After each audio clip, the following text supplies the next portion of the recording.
We are the Association for Child and Adolescent Mental Health, or ACAMH for short, and this is ACAMH Learn. Hello, welcome to the In Conversation podcast series for the Association for Child and Adolescent Mental Health, or ACAMH for short. I'm Jo Carlo, a freelance journalist with a specialism in psychology. Today I'm interviewing consultant child and adolescent intellectual disability psychiatrist, Dr. Mark Lovell, who is ACAMH's Deputy Chair and Director of CPD and Training. Mark has been instrumental in the development of ACAMH's new project, ACAMH Learn, which is an open access learning platform housing newly commissioned video content, together with podcasts from leading experts on a host of topics. The URL is acamhlearn.org. And in today's podcast, Mark will tell us more about ACAMH Learn and its benefits. If you're a fan of our In Conversation series, please subscribe on your preferred streaming platform. Let us know how we did with a rating or review, and do share with friends and colleagues. Mark, welcome. Thank you for joining me. Can you start with an introduction about who you are and what you do? Hi, yes, I'm the Deputy Chair of ACAMH and the Director for Continuing Professional Development and Training. In my day job, I'm a consultant child and adolescent intellectual disability psychiatrist working within the English National Health Service, and I've been involved with ACAMH for about 18 years now, having originally started as a branch committee chair and worked my way through various roles through to my current roles. So ACAMH was founded in 1956, I believe. Can you say something about ACAMH's vision and mission, as I feel it would be helpful in setting the scene for the launch of ACAMH Learn? ACAMH's vision is sharing best evidence, improving practice, which guides its mission of enhancing mental health and well-being for children, adolescents and young people from birth through to age 25. ACAMH has been active as a not-for-profit charity for 68 years now, with both clinicians and researchers sharing evidence-based to improve clinical practice and outcomes. ACAMH Learn sits alongside 3 academic peer-reviewed journals, the Journal of Child Psychology and Psychiatry, Child and Adolescent Mental Health, and JCPP Advances, and a portfolio of paid-for educational events, both face-to-face and online, from branch events, masterclasses, through to ACAMH's 3 international conferences, the Emmanuel Miller, Jack Tizard, and Judy Dunn conferences. There's a branch network throughout the UK and Ireland, and ACAMH has helped Malta, Egypt, and India set up their own versions of ACAMH. ACAMH has also supported the development of special interest groups, including the incorporation of the Child and Adolescent Intellectual Disability Psychiatry Network. Thank you. So as we've mentioned, ACAMH Learn launches. Mark, what is the core aim of ACAMH Learn? Why has it been created, and why now? The core aim is to educate a range of people, from parents, those that work with children in general, and through to clinicians and researchers about mental health and neurodevelopmental disorders in children, adolescents, and young people. It was created to fill a gap in the market with both clinical and academic content to provide a trustworthy online, video-based learning platform with a focus on evidence-based practice. This had actually been a plan that has been in development for many years, with ACAMH historically hosting content on other platforms such as YouTube and its own website. ACAMH then decided to expand its offer using charitable reserves. When the technology that the platform was based upon was actually developed, we felt that the time was right to develop a video platform using the right technologies. Before we talk more about the benefits of ACAMH Learn, I'd like to talk more generally about CPD. Why is continuing professional development and continuing medical education so important for child and adolescent mental health professionals and those who work with neurodevelopmental disorders? So continuing professional development or continuing medical education is pretty much the same thing. It's the term that is used to describe a series of learning activities that professionals use to develop and maintain their clinical knowledge and practice. It's about a process of continuous development as a clinician. It's really important because evidence and practice change over time as the science proves and disproves established theories and practices. Also, practices change over time with official guidance, professional expert opinion, and also societal changes. The CPD and CME contribute to the workforce improving incrementally over time changing their practices, using better tools, and stopping the use of tools or techniques that have been proven not to work or that can cause harm. Great, thank you. So ACAMH Learn is open access. Mark, can you explain the importance of making ACAMH Learn accessible? So the initial content on ACAMH Learn will be free.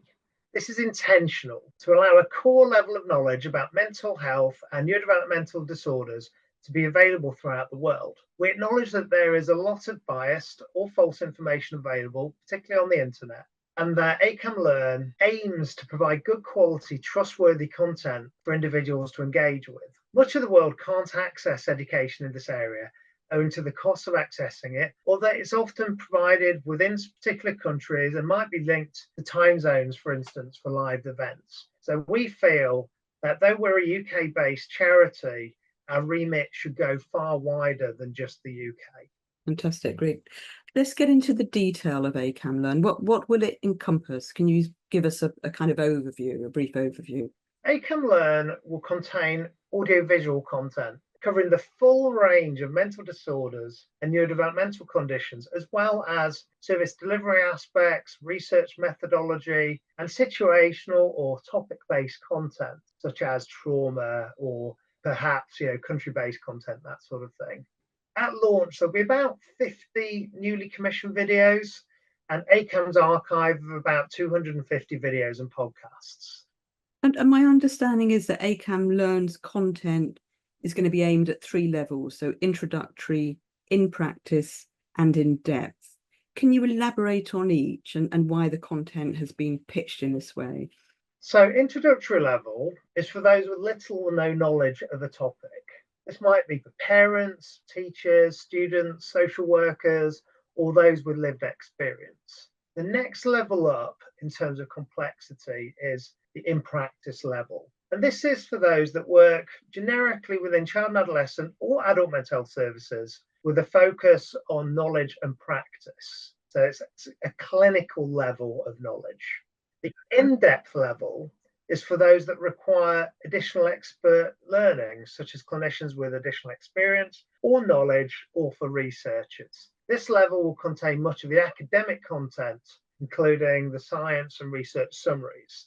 So we've pitched the content at 3 levels to allow individuals to either start at the simplest level and progress with their learning over time, or to allow those that already know where their knowledge is supposed to be at, so they can engage with the appropriate content there.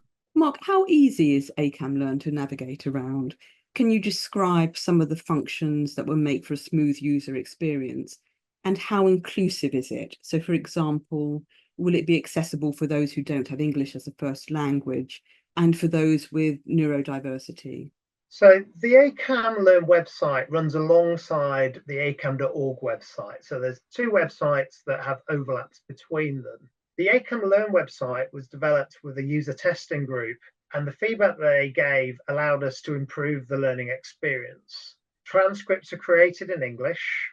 ACAMH Learn also have the ability to record in different languages and to improve access, and the website has been designed with recognised accessibility standards in mind. Great. And how will you ensure that ACAMH Learn is academically and clinically rigorous? So there are 3 parts to this. The first of these is that we've employed a content producer who is a clinical psychologist, so a clinician, with experience of developing online learning in other countries. So we've got an expert who will be helping produce the content with speakers. Secondly, the content is tagged using our own taxonomy to allow curated searching. And that is being done by a professor of child and adolescent psychology. So we're keeping the academic rigor within the site and how you search within it. And thirdly, the content is currently produced on invite only. So we can ensure that the clinical and academic quality and credentials of the speakers are present. The speakers are recruited by the content producer and by myself. And we also have links to our academic journals, providing a platform for the dissemination of research that is published in our own journals. So we have total control over who is currently involved in the content on ACAMH Learn. Speakers who volunteer content in the future will be checked in advance of any publication of any content on the site. I understand ACAMH Learn has some built-in elements to help users evidence their learning. Can you explain more? And are there any other features of ACAMH Learn that you would like to highlight for our listeners? So to aid the learning experience and facilitate the evidence of what has been learned, particularly for things like professional registration purposes, ACAMH Learn remembers who you are and it remembers what you've done. So it remembers a list of content watched. It produces continuing professional development or continuing medical education certificates. It saves progress on any video that you've watched. And it allows you to create a favourites list. And it will also, in the future, include knowledge tests to test out what you've learned. And if listeners want to be involved in contributing content to ACAMH Learn or disseminating ACAMH Learn to their peers, how might they do this and where can they go to learn more? So if you want to be involved, you can contact either myself at mark.lovell@nhs.net, mark.lovell@nhs.net, or Guido Entenberg, who is our content producer, who is Guido, so Guido @acam.org.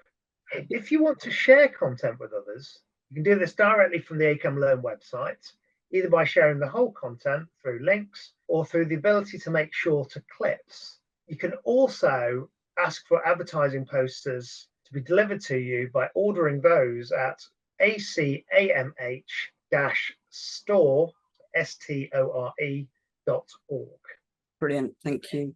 What future developments can we anticipate with ACAMH Learn?